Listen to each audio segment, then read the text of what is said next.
August 2, eksklusibong nakunan ng aming team ang pagkasa ng National Bureau of Investigation. Violence Against Women and Children Division ng NBI VAU CD ang isang entrapment operation. Target nila, isang ina na ibinubugaw di umano ang kanyang 6 na menor de edad na anak online.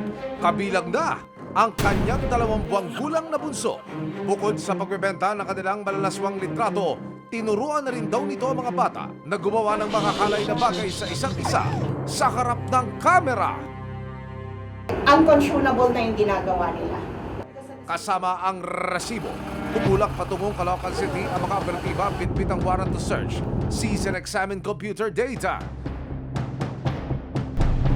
Kaya pagpatak ng alas 6 ng gabi, kung kailan, nagsimula na ang nakaschedule na live show ng suspect. Mabilis na umaksyon ng NBI VAU City. Pagdating sa bahay ng pamilya, agad nang nirescue ng mga social worker ang 6 na menor de edad na biktima. Arestado ang ina ng mga bata, maging ang kanyang kapatid na tumutulong daw sa paghahanap buhay.